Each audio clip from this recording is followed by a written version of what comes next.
அல்ஹம்துலில்லாஹி ரப்பில் ஆலமீன் வஸ்ஸலாத்து வஸ்ஸலாமு அலா அஸ்ரஃபில் முர்சலீன் வமன் தபியஹும் பிஹ்சானின் இலா யௌமித்தீன் அம்மாபாத். எல்லாம் வல்ல அல்லாஹ் ஜல்லஷானஹு தஆலாவை புகழ்ந்து அவனது திருத்தூதர் ஸல்லல்லாஹு அலைஹி வஸல்லம் அவர்கள் மீது ஸலவாத்தும் ஸலாமும் கூறிய பின்னால், அன்புக்குரிய சகோதர சகோதரிகளே, உங்கள் அனைவருக்கும் அஸ்ஸலாமு அலைக்கும் வரஹ்மத்துல்லாஹி வபரகாத்துஹு. அல்லாஹ்வுடைய பெருளால் நாளும் ஒரு நபிமொழி என்னும் தொடரில் தினமும் ஹதீஸ் தொடர்பிலே சில விளக்கங்களை நாம் பெற்று வருகிறோம். இன்று முக்கியமான ஒரு ஹதீஸை நாம் எமது இன்றைய நிகழ்வுக்காக எடுத்துக்கொள்கிறோம். இப்னு அப்பாஸ் ரலியல்லாஹு அன்ஹுமா அவர்கள் கூறுகிறார்கள், குன்து ஹல்ஃபன் நபி ஸல்லல்லாஹு அலைஹி வஸல்லம் யௌமன். ஒரு நாள் நபி ஸல்லல்லாஹு அலைஹி வஸல்லுக்கு பின்னால் நான் இருந்தேன். ஃபகால, நபி ஸல்லல்லாஹு அலைஹி வஸல்லம் சொன்னார்கள், யா குலாம், பையனே, சிறுவனே, இன்னி ஆல்லிமுக கலிமாத்தின், உனக்கு நான் சில வார்த்தைகளை கற்றுத்தருகிறேன்.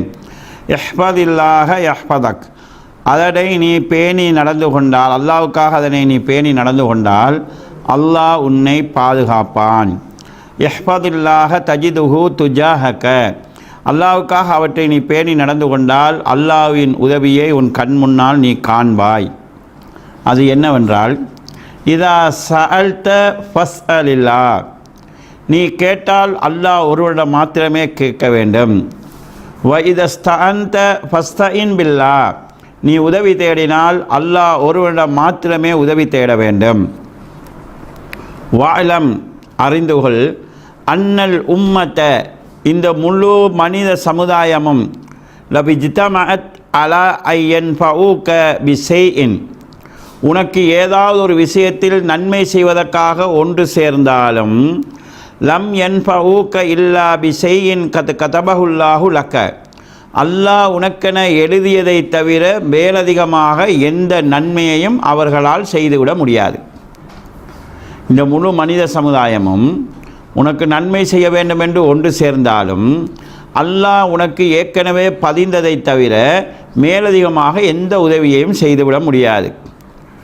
வைனிஜ்தமஉ அலா ஐயதுர்ரூக பிஷைஇன், மாற்றமாக உனக்கு ஏதாவது ஒரு விஷயத்தில் தீங்கிழைக்க அவர்கள் ஒன்று சேர்ந்தாலும் லம் யதுர்ரூக இல்லா பிஷைஇன் கத் கதபஹுல்லாஹு அலைக்க, உனக்கு எதிராக அல்லாஹ் எழுதிய ஒன்றை தவிர மேலதிகமாக அவர்களால் எந்த தீங்கையும் உனக்கு செய்துவிட முடியாது. முழு மனித சமுதாயம் ஒன்று சேர்ந்தாலும், இந்த உம்மத்தே ஒன்று சேர்ந்தாலும் உனக்கு அல்லாஹ் எழுதிய தவிர அதிகமாக நன்மை செய்துவிட முடியாது. அல்லாஹ் உனக்கென எழுதியதை தவிர அதிகமான எந்த தீமையும் செய்துவிட முடியாது. ருஃபியத்தில் அக்கலாம், கலாக்கதிரை எழுதிய பேனைகள் உயர்த்தப்பட்டு விட்டன. வஜஃபதி சுஹுஃப், எழுதப்பட்ட ஏடுகளும் காய்ந்து விட்டது என்று நபி ஸல்லல்லாஹு அலைஹி வஸல்லம் அவர்கள் அவருக்கு கற்றுக் கொடுத்ததாக இப்னு அப்பாஸ் ரலியல்லாஹு அன்ஹு அவர்கள் அறிவிக்கிறார்கள். திருமீதியிலே இந்த ஹதீஸ் பதிவு செய்யப்பட்டிருக்கிறது. இந்த ஹதீஸை அறிவித்த இப்னு அப்பாஸ் அவர்கள் ஒரு சிறுவர் ஆவார்கள். சிறுவராக இருந்த அவரிடத்தில் நபி ஸல்லல்லாஹு அலைஹி வஸல்லம் இந்த விஷயங்களை கற்றுக் கொடுக்கிறார்கள். இதனூடாக சிறியவர்களுக்கு மார்க்க விஷயங்களை கற்றுக் கொடுப்பதனுடைய முக்கியத்துவத்தை நாம் புரிந்து கொள்ள வேண்டும். நபி ஸல்லல்லாஹு அலைஹி வஸல்லம் அவர்களோடு அவர் பயணித்திருக்கிறார். வாகனத்திலேயோ, குதிரையிலேயோ, கழுதையிலேயோ, ஒட்டகத்திலேயோ பின்னால் இருந்திருக்கிறார். அந்த சந்தர்ப்பத்தை அவருக்கு நல்ல விஷயத்தை கற்றுக் கொடுப்பதற்கு நபி ஸல்லல்லாஹு அலைஹி வஸல்லம் அவர்கள் பயன்படுத்தியிருக்கிறார்கள். தான் நபி ஸல்லல்லாஹு அலைஹி வஸல்லம் அவர்களுக்கு நபி ஸல்லல்லாஹு அலைஹி வஸல்லம் அவருக்கு ஒரு செய்தியை கற்றுக் கொடுப்பதற்கு முன்னாலும் பின்னாலும் அதற்கென்று ஒரு முகவுரை வைக்கிறார்கள். இதை நீ பேணி நடந்தால் அல்லாஹ்வுடைய உதவியை நீ காண்பாய் என்று சொல்லிவிட்டு பின்னால் சொல்லப்போகிற விஷயம் முக்கியமானது என்று உணர்த்திவிட்டு செய்தியை சொல்கிறார்கள். ஃபைதா சால்த ஃபஸ்அலில்லாஹ் வைதஸ்தஅன்த ஃபஸ்தஇன் பில்லாஹ், நீ கேட்டால் அல்லாஹ் ஒருவனிடமே கேட்க வேண்டும், உதவி தேடினால் அல்லாஹ் ஒருவனிடமே உதவி தேட வேண்டும். இதுதான் நபி ஸல்லல்லாஹு அலைஹி வஸல்லம் அவர்கள் அவருக்கு கற்றுக் கொடுத்த விஷயம். நீ என்ன கேட்டாலும் அல்லாஹ்விடம் கேள் என்று சொல்கிறார்கள்.